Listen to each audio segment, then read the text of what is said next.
Change your mind, change your money, change your life. I am Coach Rob Lee Simmons, the host of this podcast, and let me be your tour guide to greatness.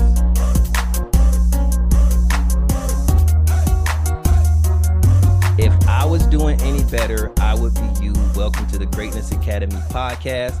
I have with me the Honorable Tasha Moore. She is the founder of We Unite, and she is also an author. And I am just joyous to have her because she was just like, "All right, let's do it." And I'm really thankful for that. How you doing today?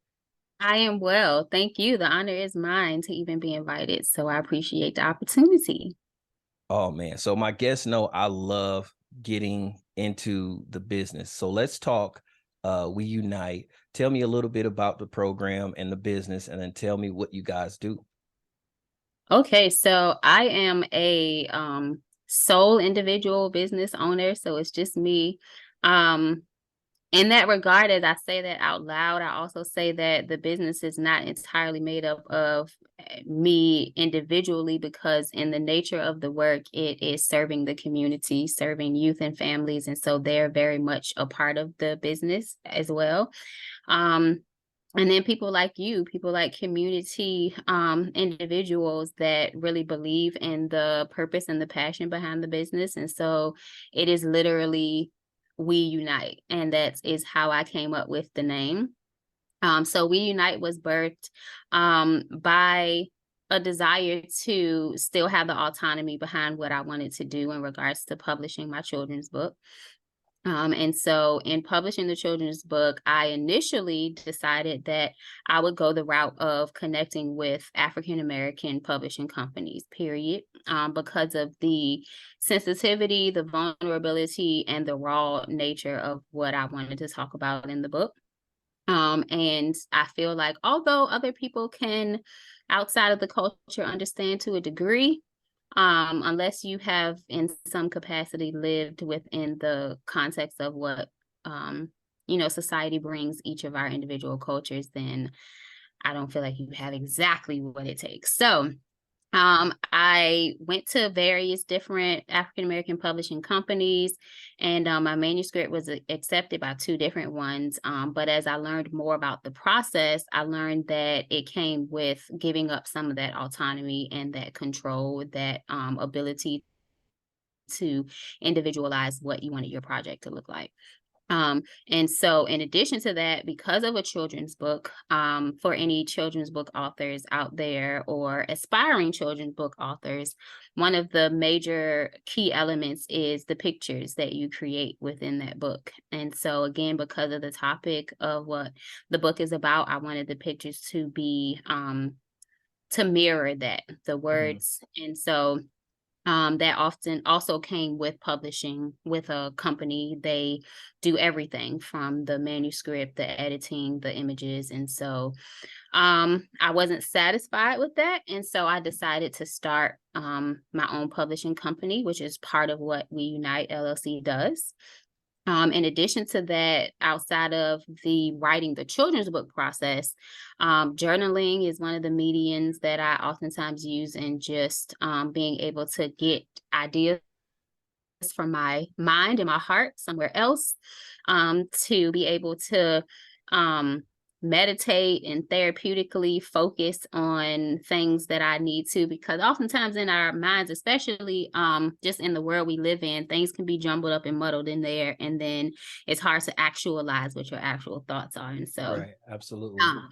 yeah, I use that as a process too. And so We Unite is not just necessarily for the publication piece, but it is forms of interviews, podcasts, journals, writings, and things of that nature. So you'll see all of that on the site. So where did you find your passion? When did you realize, hey, writing and journaling is my thing? I didn't actually.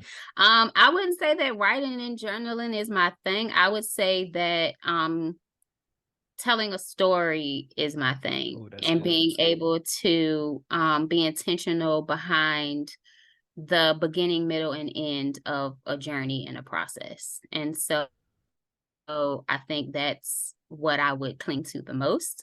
The drive and the purpose behind writing the book and creating the business was that I just wanted to, one, tell the story of many of the youth and families that I have worked with, had the pleasure of servicing over the last 17 years.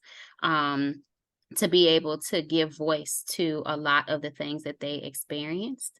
I wanted to be able to do my part in creating something that had longevity in regards to the topics of the book. And then I wanted to be intentional about being a collective, and that is what is We Unite, as far as being able to keep in mind the old adage that oftentimes I feel like gets forgotten, and that it takes a village. Like, really, literally, it's nothing that you can do by yourself, I feel like. And so all of that, I feel like, is more my wheelhouse than the journaling and writing in specific. So what made you feel like the community will always be a part of your business? Because that's a big deal. So saying that, hey, I'm building a business, it's going to be a collective. I would imagine you have a reproach of, hey, it's going to take a community to build this. But what made you realize this is the way it needs to go? Mm-hmm.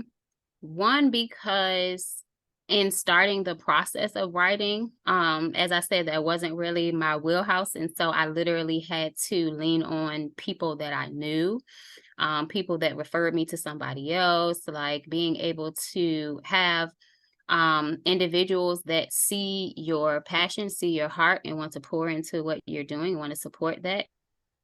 And so that is what got me to this point today, in life and in starting my own business. And I also feel like people have to buy into what you're selling, right? Right. Because you can sell all day long, but who are you selling to if you don't have an audience to actually do that? And so that is a big component of the success of my book, or the success of the business, is the fact that people believe in the message, they believe in the content, and most importantly, they want to do the steps towards healing. Um, and so as we get into the topic of the book, I think maybe that'll make a little bit more sense. Yeah, I want to get there, and I want to, but I got a couple of questions for you, right? So, Yeah. um, listening to your passion is super nurturing. How much do you think being a mother and a sister plays a part in that nurturing part of your business? Ooh, it plays a huge piece. One, in being a mother and wanting to work with kids and families, because I came from a single parent home. I'm a product of divorce, and I'm a product of all that that comes with at times.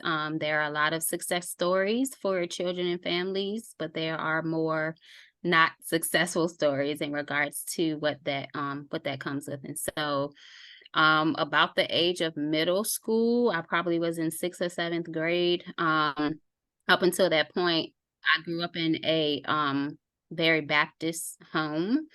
And so oftentimes what my after school looked like, or any type of community things I did, was involving church. And it was involving your neighbors and involving the people that, your family can trust, or my mom could trust, I should say that in specific. But by sixth or seventh grade, she realized that I needed to do some other things. And then that's how she connected me to the Boys and Girls Club of Metro Richmond. And then that is what spearheaded me seeing the significance of the village, because the counselors and the programming, the kids that I met there, served as a second home for me, and oftentimes more of a home than what I had. Not to say that my mom wasn't a good mom, but she did the best that she could, which is how all of parents are. Sometimes you have a blueprint, and you have a blueprint of positive things, and you have a blueprint of negative things, and you have to decide which way you're going to go. And so I would not label my upbringing as negative, but I would label it as not nurturing, not very loving, not very connecting. We did not have a very emotional connection. And I realized that that was something that was missing, something that's missing from a lot of households and a lot of relationships with kids. And so all of that kind of spearheaded me wanting to work with other kids and work with families so that I could give back what I did not have and what was then given to me supplementally through other things. So see, now that's a good transition. So no crying aloud. Tell me about it. Yeah, so no crying aloud. I'm gonna hold this up just so that audience members can see it. No crying aloud. The extended topic is the extended title is A Boy's Journey to Understanding Hidden Emotions. So I have worked in the capacity of community service, education, mental health for like the last 17 years. Really literally, if I had to do something else, I have no idea what that would be in that regard. I oftentimes want to do many other things, but it just doesn't come as natural. Right. But so in those capacities, oftentimes my job was to figure out how to educate families, figure out how to help support children throughout their oftentimes challenging times that was connected to trauma, community violence, family violence, drug abuse, mental health types of things, lack of emotional capacity. And so I was oftentimes that bridge and trying to help them to figure out those things in a multitude of different avenues. And so No Crying Aloud is a boy's journey, really a boy's voice and an African-American boy's voice in specific. And many of what I worked with boys' voices in regards to the trauma that they experience and how that shows up in their life. A lot of people oftentimes ask me, well, obviously you have a girl, I'm a girl mom. Why didn't you write a book about a daughter, about a girl? But to me, that our African-American males are such a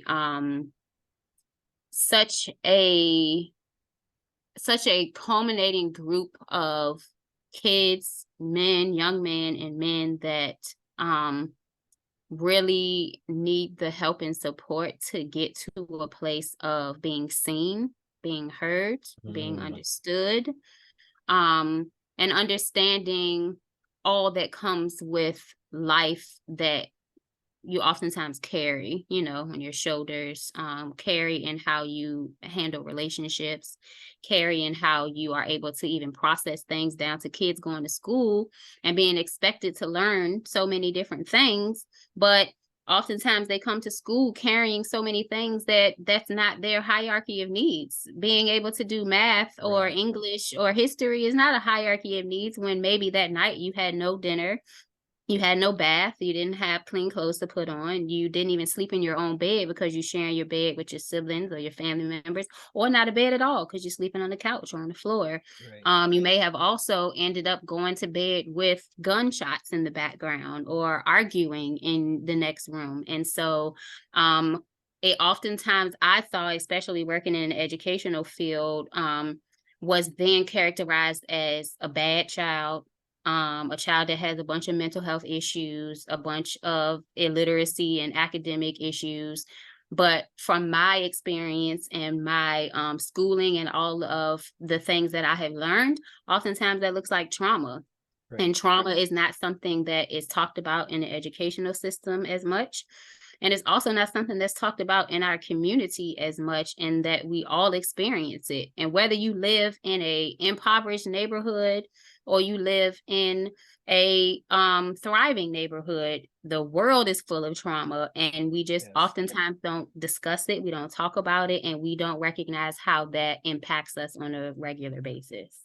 So when a reader reads your book, what should be a few key points and a major takeaway from it after reading? Oh, that's good. Key takeaways from the book would be, one, I wanted to talk about mental health at an early age. I don't feel like that is done enough, That's good. especially within our particular culture, because we oftentimes hear that what stays in the house, what goes on in the house stays in the house. You don't talk about any of those things. When you think about going to therapy or a psychiatrist or any other mental health person, you think about being labeled as crazy, or labeled as somebody that got to take medication, to be able to function. And our kids are experiencing that trauma, experiencing those labels, and experiencing that verbiage at earlier and earlier ages, and they don't know what to do with that, I Right. feel like. Right. And oftentimes in our educational system, our teachers and our educators are the ones that are having to do a lot of that nurturing work to try to reach the child and reach the family as a whole unit. Because we know that kids come from somewhere. And so, regardless to what's being poured into the child in an academic setting, they still have to go home. They still have to go to other, people that are raising them. And so I wanted to be able to give voice, one, to the kids that are experiencing those mental health challenges and that trauma, and be able to have them read a book and see themselves, as well as being able to hear words that relate to their actual daily experiences. Two, I wanted to be able to debunk that myth that boys aren't able to cry, because crying is a natural emotion, For sure. right? It's something that we all feel, that we all experience. It's not gender specific. And so I wanted to be able to feature, that's one of the reasons, to get full circle, why I wrote the book about a boy. Because you oftentimes don't hear anybody telling a girl, be quiet, shut those tears up. I'll give you something to cry about. Go sit down. Tough it, tough, be tough. You the man of the house. You little man. You got to be this or that. You don't Right. hear Right. Right. girls being taught that, or hearing those things. And so I wanted to be able to debunk that myth that emotions are not gender specific. And I actually believe that crying is good for the soul. That's one of the things that I have in the book, because it helps you to heal. And it helps you to actually connect with the emotions that we all feel. And then I wanted to be able to talk about mental health in an educational setting. So the main character here, Devin, it follows him throughout a school day, to the point that he is experiencing his normal life and what could be considered a lot of traumatic different events before he gets on the school bus. Then he gets more when he's on the school bus, which is reality for a lot Right. of our kids. They Right. get bullied, and so they come into school with that. And then they come into school with expectations of what they're supposed to be doing. And when, like I said, the hierarchy of needs is not there for them, they just want to talk about what happened last night or on the bus before they Right. get into something else. Right. And so, being able to talk about how trauma plays a part in our kids' lives, especially from an academic setting, I wanted to be able to talk about that too, so that hopefully our school systems do a better job at recognizing how we need to incorporate mental health into our school systems, so that we are nurturing the child and every child from a holistic standpoint and not just standardized ways, because every child is not standard, that's for sure. No, absolutely. And so, where can our viewers and listeners find your book? How can we purchase that book? So it can be purchased on Amazon. If you type in "No Crying Aloud," then it usually pops up. It's the only book in the literature section online that's there. So that was good for me. Um, and then you are able to go on my website. You can purchase there as you peruse all the other things that are connected to We Unite as well. So let me ask you this, right? So when it comes to journaling, the publications, um, and then the works that you do within the community, what does a job well done look like for you? Ooh, you got me there. Let's see.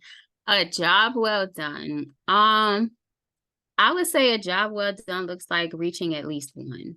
That's one of the things that I have to remind myself of every day because for those who are in helping fields, who are first responders, who are educators, who work with kids and families, you recognize that one, it's a thankless job, and two, you don't get immediate reward. Right. And three, you might be working with a classroom of 25 or a family unit of 10, and you might only get to that one.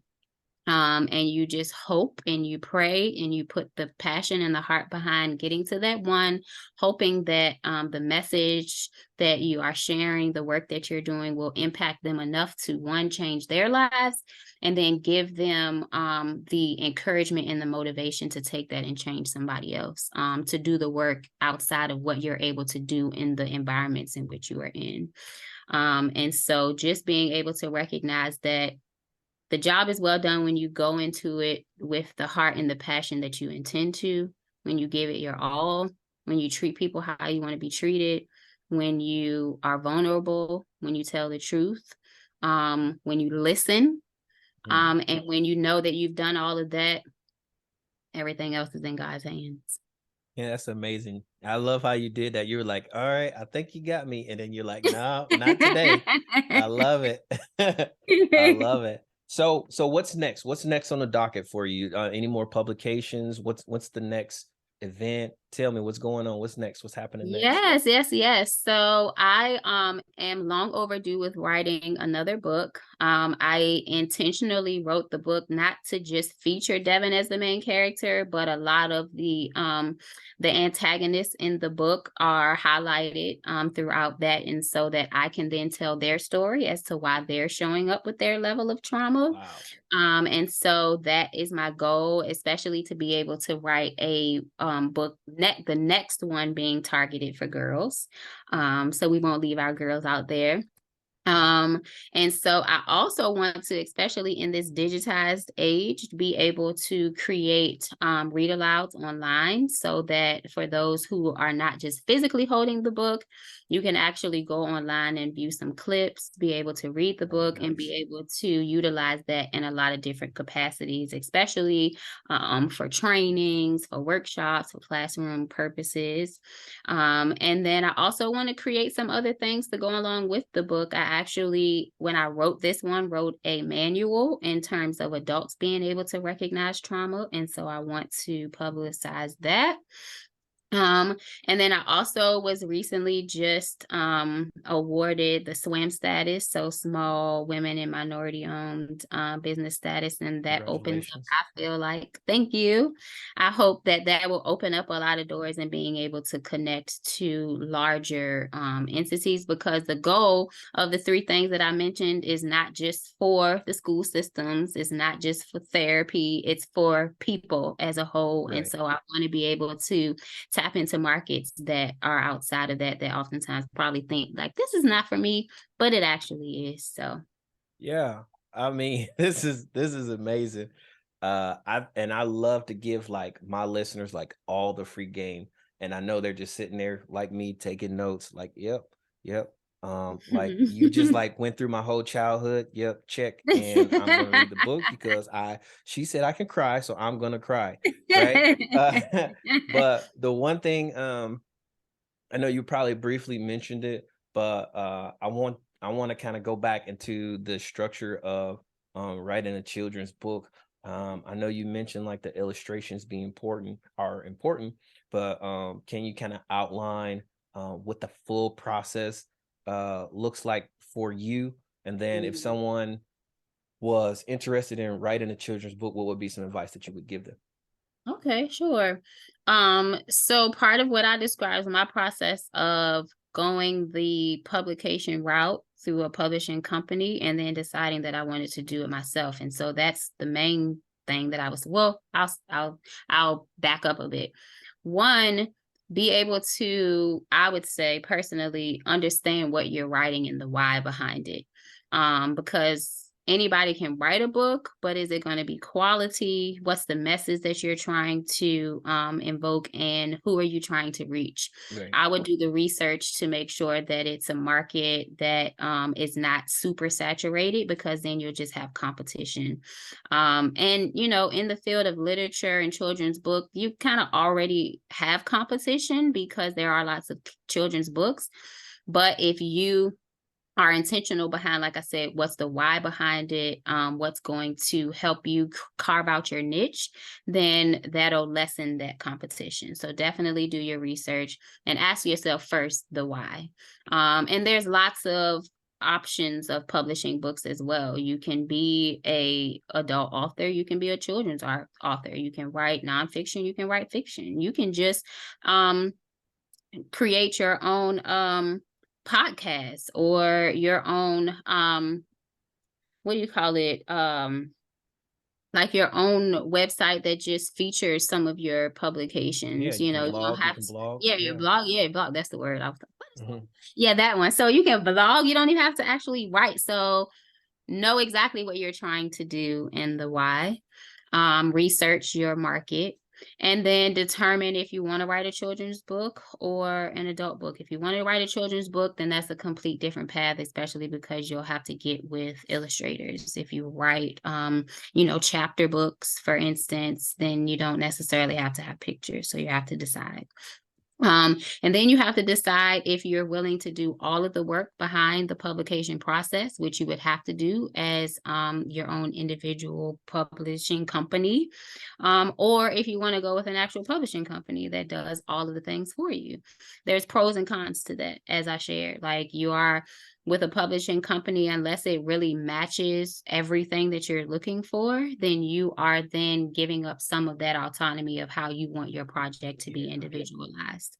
And so you have to make that choice. One of the things that I learned in doing that is sometimes that does close off the markets in which you're able to get into, because, for instance, larger book companies like Barnes and Nobles, which is kind of phasing itself out, unfortunately, Really? but yeah, Barnes and Nobles or bookstores will actually only put your books in if you publicize with well-known publishing companies, as opposed to being in you know, self-publisher. So you have to think about those things. And then if you are self-publishing, then again, you have to know that you're going to do all the steps. So the first step that I did was write the manuscript.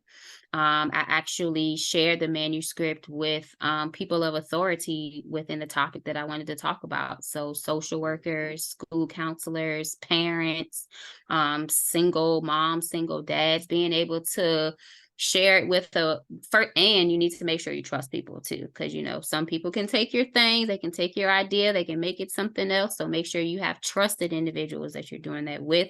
But I would personally suggest doing that, because what you think is good may not be good to other people, because again, you're trying to sell to somebody, so you want to be able to reach an audience, and that what you're trying to communicate is actually being communicated and received by the reader. And so I would do that step first, just so that you can tweak the manuscript in ways that is delivering the content that you really want to deliver. And then from there, you take it to an editor to make sure it's actually grammatically correct in the ways that it should be published. And then from there, I took the manuscript to an illustrator. Before I took it to the illustrator, I actually, and this might just be my personality of being super organized, and but I actually drew up, not physically drew, but created a spreadsheet of, all right, these characters, I want them to look like this. I want them to have this skin tone. I want them to have this hair. I want their clothes to say a message. I want them to be in this environment. And so I took that as kind of just raw sketches and ideas of what I wanted, to make sure that at least my vision was there first. And then when I got with the illustrator, I was like, these are the do's. Definitely do these, but then also use your creative artistic expression to fill in the gaps, because you don't want to be so rigid that you lose the artistic creation behind the process, especially when you're doing a children's book. Um, and then from there, I just went back and forth with the illustrator to make sure it matched. And then I got with a designer, which was the same person that helped me to put the whole thing together to make sure that each page had the right amount of words on there to match with the illustrations, to kind of narrow it down, deciding what font, what size book, hardback, softback. There's so many different things. Yes. And then you have to decide, where you're going to actually publish. I specifically use KDP and Amazon. It's user friendly. They're making some changes now. So if you get into it now, then make sure you're reading, the fine print in terms of what that comes with. But that was a streamlined process for me that helped me to be able to be in control of it and do it in the steps that I could. And then from there, you just print the copies. I mean, there's stuff in between there, making your website, if you're going to have one, creating your social media, because that's the age that we live in. Some businesses are able to thrive without it. It's still needed. Visibility and the presence is For there. sure. So creating some type of social media, even if you start there without going to the website piece of it, but getting your actual content out there is important outside of just, your neighborhood, your friends, your church, the people in your immediate network, because you oftentimes think that those people will support you, but it don't happen. It don't work that way. So Right. get out there and market, figure out how to connect with groups, do some networking, do some things that is going to get you connected with people that are outside of your your box, so that you're not just publicizing to who already knows you, because the goal is to get with people who don't know you so that you can have a broader reach. So, So I'll stop there. if I knew 80% of that before I got started, because I am the type of person that I like to ask, but a lot of times people don't have the answer, Sway. And so, it's crazy because Sway had the answers, but I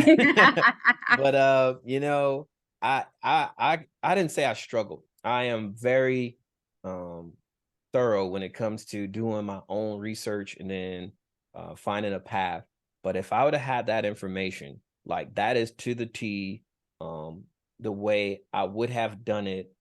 Well, let's say that I'm already working on a second work, and I'm doing it that way as opposed to my first one where I'm like, all right, I'm gonna write it. All right, now I'm gonna build a cover, and then I was just all over the place. But that particular structure is outstanding to a writer. Let me ask you this, right? So I always ask every person that comes on my show gets this one question. Okay. And it's a fun one, right? All right. So we didn't get into a lot of money talk today, but as you know, I am a life and finance coach. And one of the biggest questions I like, because I can find out a lot about people when I ask this question, but I'm not gonna Uh-oh. analyze everything, but it's just fun to ask. So what is the largest purchase you've ever made, and how did it make you feel? Ooh. Um, the largest purchase I ever made was my first home. Yeah. And it made me feel, it made me feel like I was doing my part to change generational curses. I was the first in my family to own my own home. Um, I was the first in my family to do quite a bit of things, to include being an author and starting my own business. But I wanted that for myself.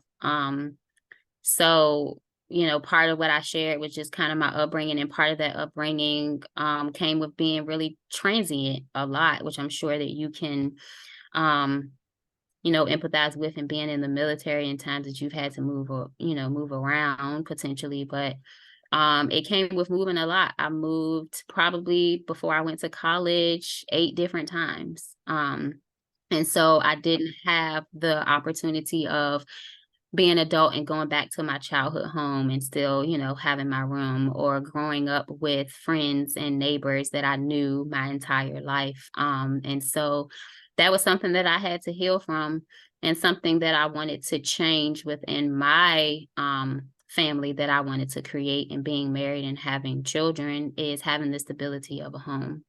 And so with those things came me understanding the significance of good credit, of saving money, of going to first time home buyer classes so that I didn't get sucked into the process of paying, too much money. Finding the sites that helped you to understand the different parts of the neighborhood, good school systems, like the taxes, all those things are important. Right. And so it helped me to start the financial stewardship that, again, my family didn't have. And then being able to sow that into my own home so that I can get a return on my investment. That was one of the things that I knew that I wanted to do. That is, I mean, you just dropping gems. I love it. Uh, Everybody knows I win once again because I feel like this. I know how to pick them. Yeah, there's a story behind Yes, everything. I Yeah. love And it. yeah, that comes with that vulnerability, hopefully, in sharing. It cannot be easy to do, but I feel like it's part of the therapeutic process of knowing that your story is, although there are going to be individualized parts of your story, oftentimes your story can be the same with people that you don't know. And the more we share, I feel like the more that we become um, okay with being vulnerable and actually connecting as a human race. So Yeah, for sure. yeah, just asking questions. Sometimes you never know if you'll get the true answer. You never know what somebody will say. So And I think I did, and I don't mind sharing, but what you said really hit home, and I felt like a counseling session because when I was younger, I moved a lot. Of Mm, course, even after I turned 18, no, probably 19 or 20, I moved to Hawaii, and mm, then I joined the military from there. And I've been literally been moving my whole life, and I think I finally figure out why it's really hard for me to connect with people because I know I'm gonna move.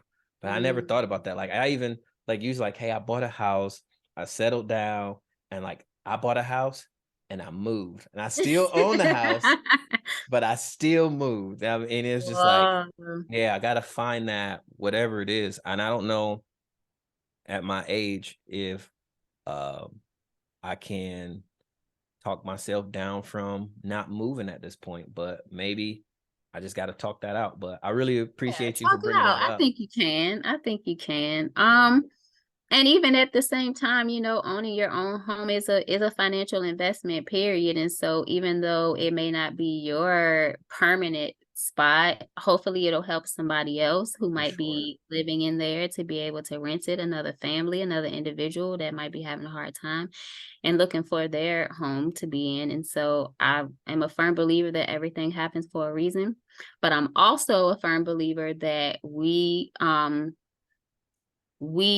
endure a lot, we take on a lot, in growing up as children.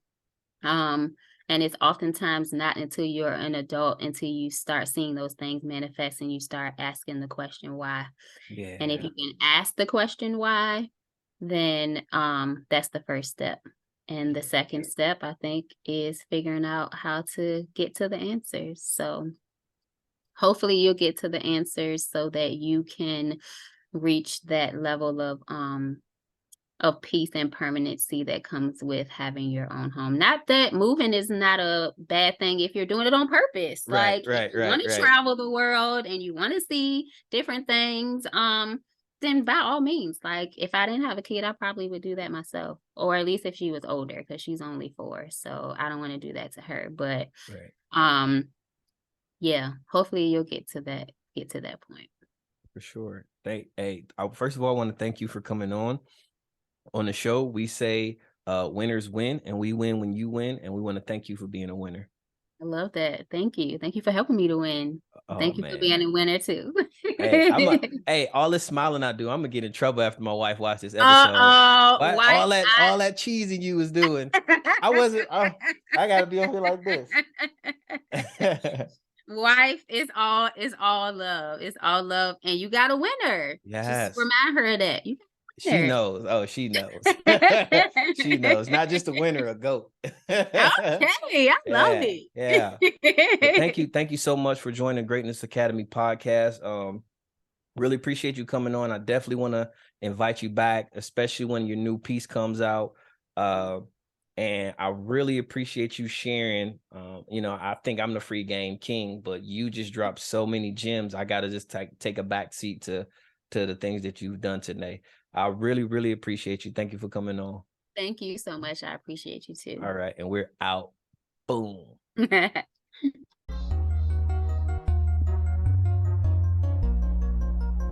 Thank you for joining the podcast. And remember, change your mind, change your money, change your life. We out.